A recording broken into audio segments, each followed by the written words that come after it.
This episode of ETC is brought to you by Mad Max Fury Road. What's up, guys? Welcome back to TUGS. Uh-oh, a tornado!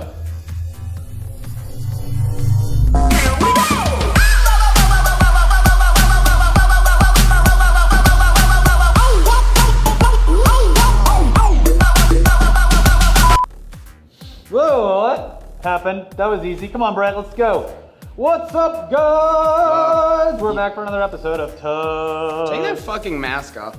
Yeah, okay, we're back. Fine, you win. We'll keep doing the show because I'll be goddamned if 1 week goes by without your only trustworthy source in gaming news, giving you the lowdown on what's happening in the world of video games. Plus, we're all gonna be gone next week for PAX. That's right. Yeah. Seattle, Emerald City, baby. Yeah, so listen, before we get started this week, we want to let you know that the hashtag sponsored only good game on mobile devices hashtag ad is Dungeon Boss. And you know why that is, Brett? Why, Ricky? Well, Brett, aside from being a fast action battle game loaded with hundreds of powerful heroes to collect and evolve, it's because Dungeon Boss and Big Fish Games are sending us to PAX Prime next week in beautiful, sunny Seattle, Washington to meet all of you loyal ETC and TUG boys. Anyone who's actually attending the convention, of course. Literally, we are only going to say hi to anyone who wants to come up and say hi. We're not working. We just want to be there to meet people, so thank you, Dungeon Boss, for hashtag sponsoring our trip and making it possible.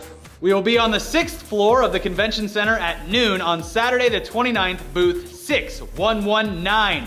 Yeah, so go download their game as a way to say thanks for putting up with us and sending us to PAX and letting us do a meetup at their booth. We'll put a link in the description. So thank you so much. Anyways. But let's get back to news because we are one step closer to the edge and I'm about to break. Did the opportunity to purchase the Fallout 4 Pip-Boy limited edition bundle fall through your greasy, Cheeto dust covered hands? Well, we've got good news and bad news for you then, because for a brief period in time, the Pip-Boy edition was in stock and up for sale through the official Bethesda web store, despite claims from the company that they just couldn't shove any more army green plastic into the molding machine and make more of these things. Even though you have to provide your own cell phone to get it to work. The factory had other things to make other than shit for nerds, Yeah. okay? Well, guess what? As quickly as they went up for sale with a limit of one per customer, the opportunity to snatch up one of these pointless, ugly toys came crashing down, and the hopes and dreams of millions of people who enjoy shitty game memorabilia collecting dust on their bookshelves and desks. Yeah, they couldn't get it, sad. So while we're on the topic of Fallout, their mobile game Fallout Shelter, which is arguably better than anything they've ever released under the Fallout moniker before, What? and will no doubt earn them Shut more up. revenue based on cost of production, I didn't write that. has a bunch of really cool stats to show off from the first couple weeks since its launch.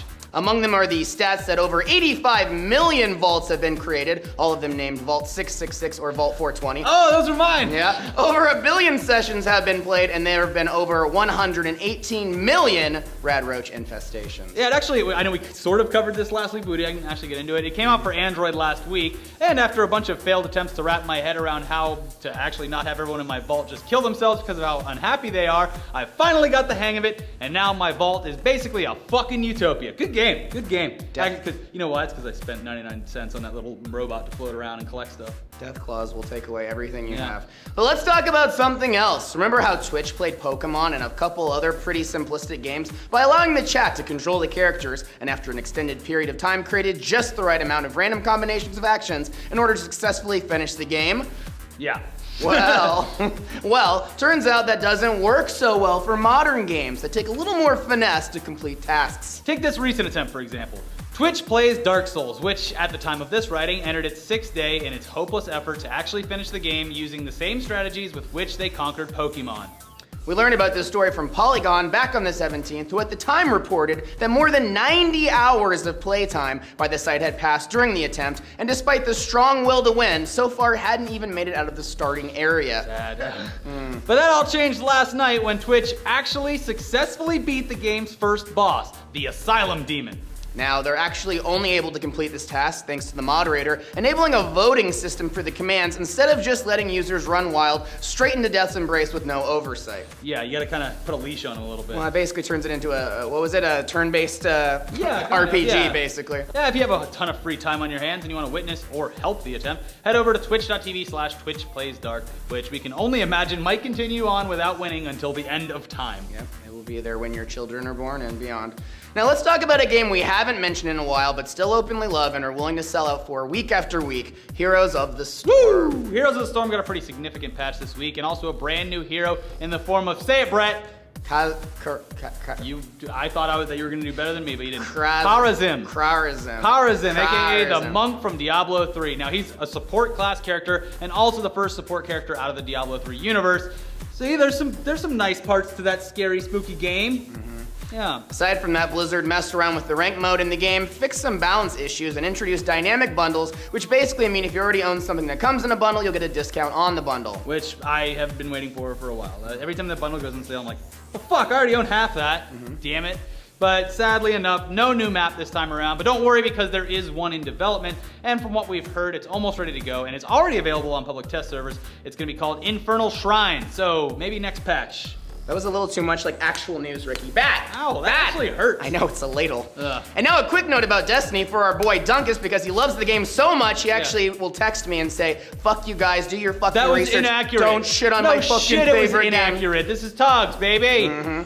Well, it looks like regardless of whether or not you pick up the new DLC, The Taken King, any and all Destiny players will see some major changes and improvements to the game when the DLC is available. You'll apparently be able to turn in bounties directly from the progress screen instead of visiting the tower. There's also going to be UI enhancements. You get that new Nolan North ghost. There's a new leveling system that won't require loot upgrades, and we're sure there's lots more. We'll put a link to some articles in the description so you can check out all that news yourself, because this is too much news.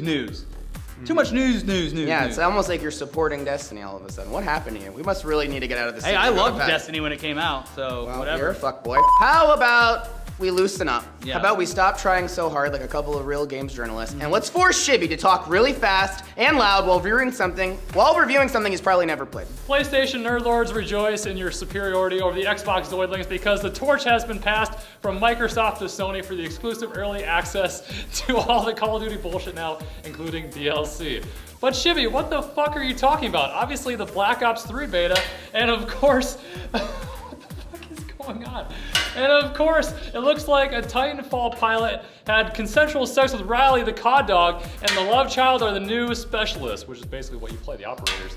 Do you love using your beloved Destiny super move to decimate the competition? I sure do. Problem is, what the fuck? Problem is half of them are complete shit and the other half are overpowered, and because people die in a 2-bullet spray and pray, you're better off using a gun. Because the specialists basically have ultimates. If you're a MOA player, you need to build a meter throughout the match and maybe use them a handful of times.